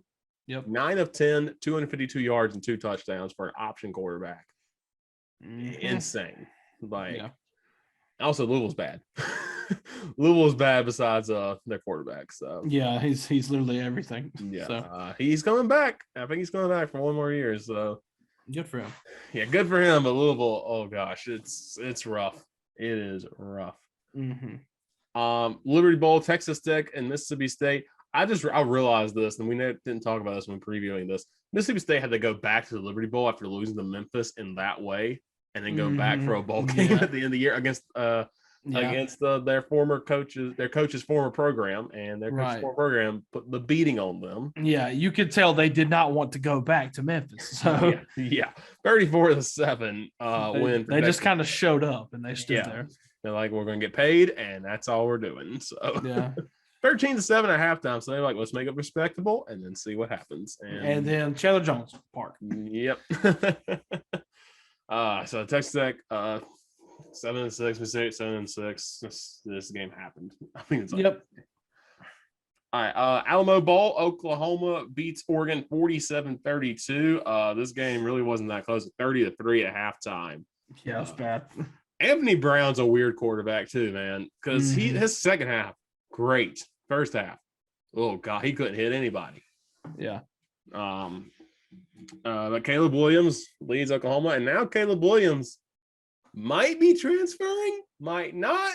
Yeah, who knows? That's weird. Isn't he said he's going to leave, but he's also left it open to come back, and so it's like, is he going to USC? Is he staying here? Screw it. South Carolina's open. Come on, man. Bring it on. He comes in and beats Spencer Rattler again for the job. This man's goal is to follow Spencer Rattler around wherever he goes, and just Rattler transfers to like West Virginia afterwards, and then Caleb Williams like, yeah, I'm coming too, man. Spencer Rattler, I'm going to Furman. Well, guess where I'm going. Like we talked about, Clemson beats Iowa State 20-13 in the Cheez-It Bowl. Clemson ends the year 10-3. Again, good year, down year for Clemson. Again, down year is a 10-3 bowl win. You're in a good position if that's your outlook. Yeah, So good spot. Most of the defense has said they're coming back next year, including Xavier Thomas, KJ Henry, which is huge for Clemson, and then of course Cade Klubnik coming in at quarterback. So it'll be interesting to see what that quarterback battle is going to look like. And Hunter Johnson transferring back to Clemson. Yeah, it's kind of like a Zeb Nolan situation, I think, in which he's come back as a GA, and they're like, we got a spot for you. And so it's kind of weird. That's the first ever transfer, I think, in the portal to go to Clemson, because Clemson doesn't use the portal that much. Right. Hasn't used the portal. And it's a guy that was already there. So, which look, I still don't understand that, because I don't either. I really don't either. It's a thing that is there and it's completely fine. Why won't you use it? Dabo's just stubborn about it. But look at what Dabo's done. I mean, nobody's going to question him. He's done amazing. Yeah, so. Like if they're going like 7-5 or something, then I think you'd start mad about it. Then I'm sure everybody'd be on his tail about getting them. But whatever. Maryland beat Virginia Tech 54-10. Yeah, what was this, Virginia Tech? Are you serious? I was one win away from winning my bowl pick'em. That's $65. And I picked Virginia Tech with pretty good confidence to win this game, and they lost by 44. Taulia Tagovailoa 20-24, 265 and 2 touchdowns. Virginia Tech played like 3 quarterbacks in this game. One kid, he was this tall blonde kid that had hair all the way down to here, and he looked like he weighed 124 pounds. And they put him out there quarterback, and he was running the option. I was like, oh no, Tech. Yeah, I let my emotions get the best of me, because I made my bowl pick'em picks like a day or two after. Oh, after signing day and stuff? Yeah, that commit was committed to Carolina, and then he flipped to Maryland, and they had a whole video out about it. And the kid's parents said, we like Go Terps better than Go Cox anyway. So I was just like, Maryland, you know what? You're going to get killed. And you know what? They proved me wrong. So good for you, Terps, but screw off. Oh man, so get ready for next year. Maryland starts off the season 4-0 and finishes right back here at 7-5. Amazing, can't wait. Please somebody get an open date. Like Georgia State gets COVID. Maryland, come on down, come to Columbia, please. That needs to be a bowl game next year. Maryland stuff. With all the ACC versus SEC bowl games, we can make. Oh, I have a Big Ten. I think there's a Big Ten SEC game. I forgot that's that. Oh, Outback Bowl. Okay, both got to be good enough to get to the Outback. Okay, we both have to win. We both have to at least have 9 wins. Yeah, we got both of y'all get 9 wins. We can make this happen, and then plus we get 3 Blue and Onions South Carolina wins. So love that. We'll see. 7:30 of Michigan State beats Pitt 31-21. Pitt was going through it. They of course Kenny Pickett didn't play because he was opted out. Then Nick Patty started, got a touchdown, but got injured running it in. Davis Bevel from Greenville, South Carolina comes in. He didn't do that bad. 14-18, 149, a touchdown, but he threw that pick, a pick 6 at the very end. And Michigan State, of course, 21 unanswered in the fourth quarter to pull away. Peyton Thorne, again, had no Kenneth Walker behind him, but went 29-50, 354 yards, 3 touchdowns, and a pick. Michigan State with an offense. It's a lot of fun. Pitt with an offense is a lot of fun. I'm ready for both of these teams to regress back to their grinded out 10-6 days and just drag you down with them. And they'll finish 6 and 7. Yeah. That's going to be interesting to see. And they'll finish 6 and 7, losing in the Pinstripe Bowl. Yep. That's how it goes.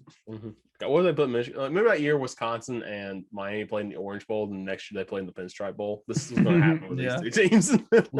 Amazing. Like I said, Mayo Bowl, South Carolina rolls with North Carolina 38-21. Of course, Kieran Jordan had a great day, and Kevin Harris goes out 31 carries, 182 yards, and a touchdown. Couldn't ask for a better way to end the year, Yeah, for real. Good way. Winning record, bowl win, mayonnaise all over your coach. Yeah, Shea Beamer gets Steve Spurrier Coach of the Year for the whole nation. So good for him. I think it's well deserved. Yeah, absolutely. Along with Tennessee, Josh Heupel, which I said it already that I think those 2 home run hires there. I think both South Carolina and Tennessee much to the dismay of you, Richard, Yeah. are both in very good hands. Yeah. While I love one of those, I hate the other. But you know. Yeah. So we got Tennessee Music City Bowl. Purdue beats Tennessee in overtime, 48-45. This game was drunk. This game was stupid. Yes, it was. And ended dumb. Tennessee got screwed. Yeah, I'm just flat out to say screwed bad. They did. Again, screwed. you can't review that play. But it's stupid. It's dumb. Now again, who knows if Tennessee would have stopped Purdue on the next drive? And Purdue maybe goes for 2 and wins. Again, right. But still, Tennessee. You didn't even give Tennessee a chance to win it. Right. And yeah, Aiden O'Connell, 26 of 47, 534 yards and 5 touchdowns. That's without David Bell, who opted out. I said my reasoning for picking Tennessee in my bowl pick'em was because David Bell was not going to be there. Aiden O'Connell said, "Watch this." Purdue quietly 9-4. Purdue has quietly had solid seasons for what they are. They've never I feel like they're not quite there to reach the next step in the Big Ten because they have Ohio State, Michigan, Penn State, and all them. Yeah. What's up with them? Are they starting a trend with stupid good wide receivers who just kind of come out of nowhere because of David Bell and Rondale Moore, who's a Cardinal this year? I mean, and then you had Thompson here in this game, went 7 catches, 217 yards, 2 touchdowns. He might be the next one for Purdue. So interesting for sure up in West Lafayette. Yeah, that's where they are. How about this? If Aiden O'Connell and David Bell would have not gone to Purdue and went to Iowa, would they have won a national title? Oh, with that defense, you can make an argument with that defense Iowa has this year. Maybe not a natty, but they'd have been in the conversation. Yeah, they would. And we would have gotten blown out by Michigan in the championship game. That's right. Speaking of Michigan, we'll go to the college football playoff. First, we'll talk about Alabama, Cincinnati, 27-6 win for Alabama. And that's about right. The score looks lopsided, and it was. This reminds me a lot of when Alabama beat Clemson with Kelly Bryant. It was like 24-6. Reminds me a lot of that game where Alabama didn't do a whole lot great, but Clemson didn't do anything right. Right. And Cincinnati, there was one point because this game was 17-3. Cincinnati's driving, and if they get a touchdown, 17-10 late in the third, and they have a chance. Mm-hmm. And if there's about 1 second earlier, Desmond Ritter's got a wide open receiver. Yeah. But Alabama just collapsed on him. He had to throw the ball away. So I think, did Cincinnati deserve to be here? Absolutely. Yes. This game does not mean they didn't deserve to be here. They just got outplayed by the better team. Yeah, that's just it. Yeah, that just happens. No shame for Cincinnati at all this year. Bryce Young went 17-28, 181, 3 touchdowns. Robinson, 26 carries, 204 yards. If you can't stop the run game, Alabama, you're screwed. So right. And they were. And then the nightcap, Orange Bowl, the one we all thought was going to be a lot closer. It was not. No, it was not. Rolls 34-11. Stetson Bennett. I said all year I thought they were going to screw up the quarterback conversation here. I was wrong. Because went 20 of 30, 313 yards and 3 touchdowns. Yep. That's insane. And of course, the Georgia defense showed up. And that offensive line made Michigan look bad. Darion Kendrick getting player of the game. He already won a national title with Clemson, decided to transfer out. And he comes to Georgia and makes an impact on the best defense in the country. So, I mean, shout out to him, kid from upstate South Carolina, South Point High School. So, yeah. Bills may take him in the draft, as well, I've seen too, which would be big time to help out that defensive secondary for sure. Gator Bowl, the Deke order goes out on top, 38-10 over Rutgers. Yeah, Rutgers had 5-7. Rutgers tagged in and got beat bad. Maybe. Yep. Wait for the Deke order lucked out, not having to play A&M. Yeah. We'll take it though. Sam Hartman goes out 23-39, 304 yards, 3 touchdowns. Just 11-3 for Wake Forest and a ACC Atlantic Championship. That's a heck of a year. Yes, it is. For Wake Forest. It's this. I think they're the smallest Power 5 school, I believe. Yeah. Maybe second. I think Vanderbilt may be smaller, but they're one of the smallest schools in the FBS, and just to see them reach this level is pretty cool to see. Yeah. Especially, of course, if you watch the teams through the past few years. Of course, 2007, that 9-6 ACC championship team. Yeah. Yeah, that's fun to see them do so good. Then, of course, Tony the Tiger Sun Bowl. I only mentioned this because Central Michigan wasn't supposed to be in this game. Right. It's supposed to be Miami, Washington State. Well, Miami couldn't go because they had COVID. Boise State and Central Michigan were supposed to play in the Arizona Bowl. Boise State got COVID. Central Michigan's 3 hours away. They drive over, play Washington State, get paid $4 million on national TV, and win. Yeah. What a day. Or what a couple days for Central Michigan. Yeah. So Central Michigan goes from getting like a $600,000 payout to a game streamed on Barstool to a $4 million payout to a nationally televised game against a Power 5 school. Just insane couple of days, and the Chippewas win, go 9-4. Great way to end the year if you're a Central Michigan fan. Yeah. Shout out the Barstool Sports though, because I hope they get a bowl game next year, because I was really interested to see what they were going to do. Yeah. And how that game was going to be different, because they were going to make it their own and they were going to make it different, and it was going to be streamed on Barstool's website. Yeah. I can only imagine who the commentators were going to be. Like, I just can't imagine. It was going to be such a fun time. Yeah, they said they had all this production stuff made for it. One of their producers had been working for about 2 years, so I hate that for them. So hopefully he gets to use that in some point. Maybe they just find like a FCS game or something, like a kickoff or something to do. That'd be kind of cool. Right. See if they can get that done. Yeah. We'll move to New Year's Day. And a lot of good bowl games here. Notre Dame, Oklahoma State in the Fiesta Bowl. Notre Dame. What a game, man. Was up big for Oklahoma State. And they blew it. But Oklahoma State wins at 37-35. Jack Cohn's numbers. 38 of 68. Yeah, my God. 509 yards and 5 touchdowns. And a loss. Pain. I'll tell you what's good, and that's Oklahoma State's run defense. Yeah. 42 yards rushing for Notre Dame in this entire game. Oklahoma State, Spencer Sanders, 34 of 51 for 371 yards, 4 touchdowns. He ran the ball 17 times for 125 yards, too. And then Brennan Presley was the guy catching all those passes. 10 catches, 137 yards. Tay Martin, 10 catches, 104 yards, 3 touchdowns. Yeah.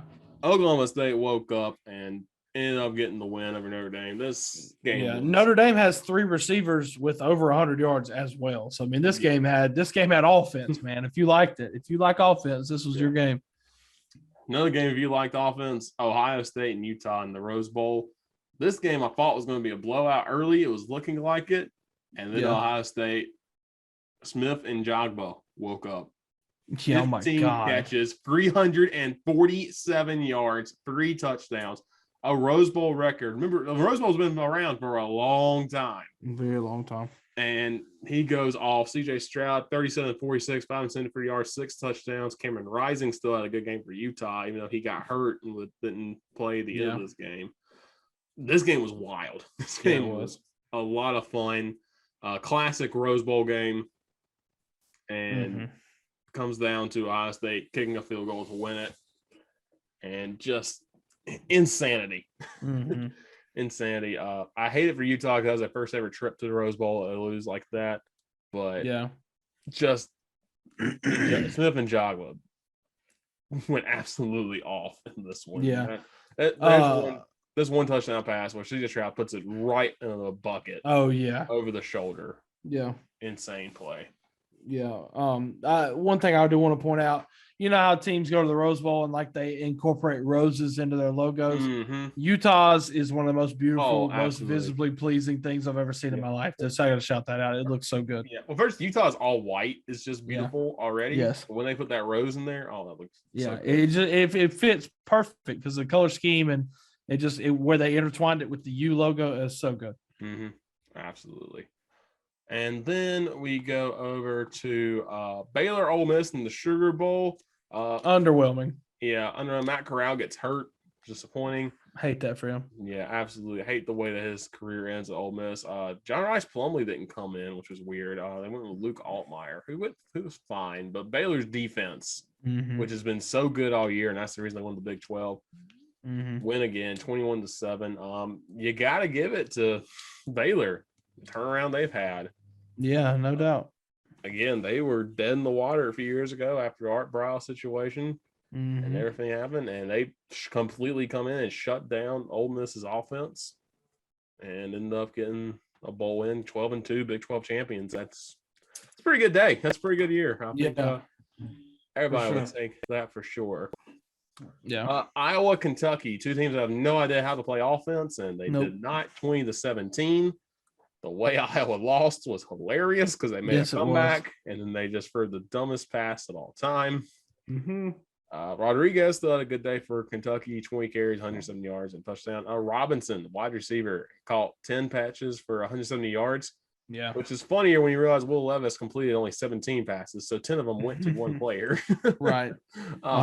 But this justified my bowl pick'em because my bowl pick'em was called Iowa Sucks. In both my highest confident game was Kentucky beating Iowa, so I do feel vindicated in that sense.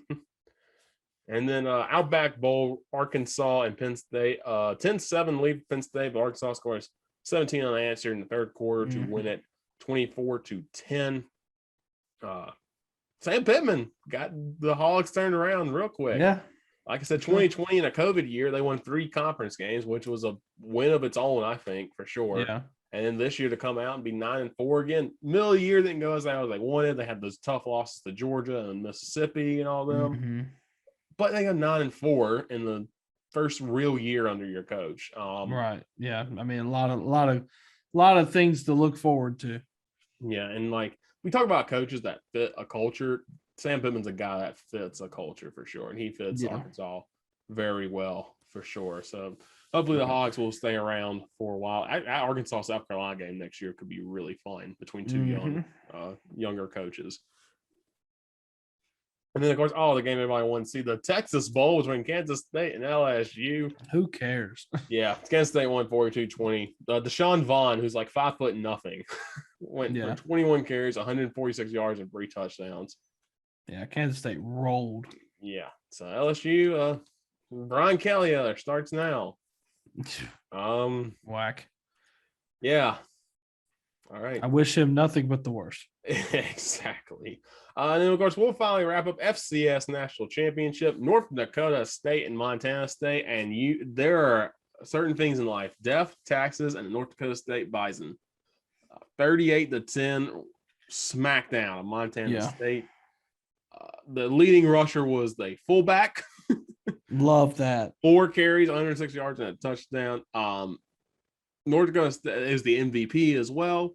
Mm-hmm. He had the first touchdown of the game. He could have just walked to the end zone. No, he found one defender by himself and ran him over into the end zone. I love this team. Fullback, baby. I love this Bison team so much. Yeah. Shout out to Montana State, though, because they play in one of the toughest conferences, the Big Sky. And to come make it this far in the tough bracket, they had to beat South Dakota State on the way here.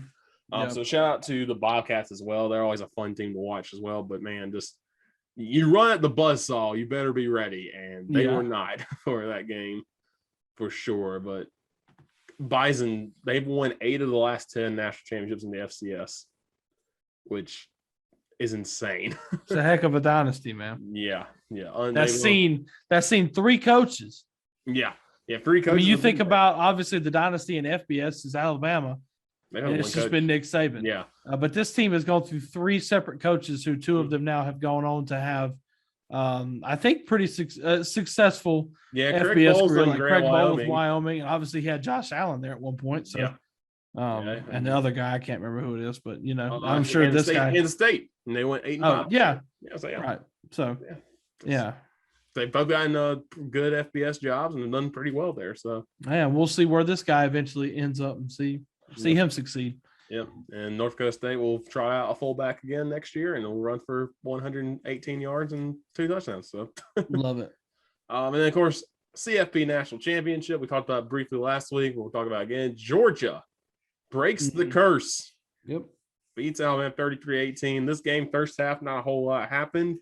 Second half, though, Georgia special teams came up big, get a blocked field goal, get a stop late, and then, of course, the pick 6 at the end, and Georgia wins it. And, of course, Stetson Bennett had that absolute dime in the back of the end zone to kind of seal the deal, 33-18. Again, I was wrong about Stetson Bennett, 17-26, 224 with 2 touchdowns, no picks against the really good Alabama team. That was His Insane.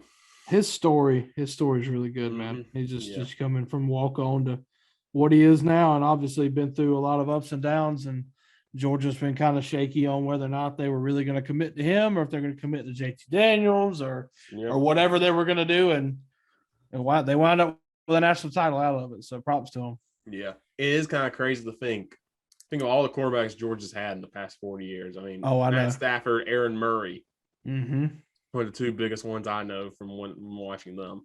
Yeah, and they were the ones that didn't get it done. Yeah, Stetson Bennett is the one. The players that have just come through that school in just the past 15 years. Yep. Yeah, Todd Gurley, and you think about Nick Chubb. Yep. I mean, David Pollack. Sony Michel. Yeah. That defense has been great all the past few years, and then it's Stetson Bennett is the one that gets it done. But it took a big time defense, of course, Jordan Davis and the rest of that defense. Now Kobe Dean, who's insane. Been great, and of course Kelly Ringo, who had that pick six to win it. And Darion Kendrick did not give up a reception in the national title game. So he's one. I think he's one of three players to I think win two national championships, two different schools. Yeah, wow. Yeah. I know Cam Newton's one of them because he was a backup at Florida. Right. I can't remember who the other one is, but still, that's crazy. I don't think Alabama's dead. I don't think you can say they're dead because Bryce Young still had a pretty good game for two bad picks. And again, half their team was injured too. I get that for Alabama. They'll be back next year, of course. I mean, literally, I was hearing somebody that was at the game said that people were already like, "Oh well, we'll be back in LA next year." So right, yeah, go and buy your tickets. That's what it's like for Alabama fans. But Georgia gets it done, 33-18. And win their first national championship since 1980. I hate it because we can't get these memes off. Right. But now we can get them off about Notre Dame because they haven't won since 1988. So. And that might be even better. Exactly. You know, we can get Notre Dame, Tennessee, and Michigan now. We can still make fun of all of them. So we're still good, y'all. We're still good on the memes. But like we said last week, we did the wrap up of Clemson, South Carolina. Solid years for both. Of course, a lot of positivity for South Carolina looking forward with, of course, the new additions, transfers, and, of course, with Shane Beamer, Clemson. Got to look forward, of course, with their new additions. Some changing around the coaching positions will be interesting. But in terms of the defense, I think it's going to be a really interesting football season next year for sure. Yeah, no doubt. I'm obviously looking forward to it. I think, like I said, a lot of hype surrounding South Carolina. I'll be interested to see what they do with it. And how they wind up in the SEC next year, and then also with Clemson, just to see if they can bounce back and have more of a year that they're accustomed to having now. So, I have pulled up the week 0 schedule, and there's one game I already told you about that's incredibly stupid. This might be the dumbest week 0 schedule of all time. I'm just gonna go for it. You have Vanderbilt at Hawaii. Nevada at New Mexico State, which could sneakily be a pretty good game. Austin Peay's at Western Kentucky. Okay. This one. UConn at Utah State. Utah State's going to bury that team. There are two ACC teams playing in week 0, but they're not playing each other. Duquesne's playing Florida State, and Florida A&M is playing North Carolina. Okay. Wyoming goes to Illinois. That has stupidity written all over it. Yes, it does. But the one game that's going to be amazing. It's the return of the greatest 3-9 team of all time. The Nebraska Cornhuskers take on Northwestern in Dublin, Ireland. I have several questions. Yeah. Why? What a dumb game. If this is how you're going to introduce people in Ireland to football, why pick these two teams? Right. Oh man, but yeah, that's your week 0 schedule. Sick. Yeah, going to be a lot of fun. No, week 1, of course, next year. Of course, we talk about Georgia State and South Carolina. It's the start of the season for them. Clemson doesn't play till Labor Day next year. They play Georgia Tech in Mercedes-Benz down in Atlanta. So got to wait a little while for them. But it's going to be an interesting season next year, of course. It's going to be a lot of fun. It's to see what happens with the playoff. Of course, some of these teams, of course, it's going to be their last years, and some of these conferences too. So Yeah. all the changing going around there, and yeah, it's going to be a lot of fun. So that's a bow on college football season finally. And of course, next week we'll talk in depth more about basketball. Duke and Florida State just started off, and Duke's up 8-6. So Nice. hopefully Duke can hold on for that win and ready to hopefully dive deep into college basketball more. Oh God, Houston's up on South Florida 38-10. I just saw that score. Ew, oh my God. They just started the second half. Second half. Oh my God. Oh my God. Florida scored 10 points in the first half. Oh my gosh. What? Oh, okay. Also, I don't know why this game is happening. Ohio State played IUPUI tonight. Ohio State won 83-37.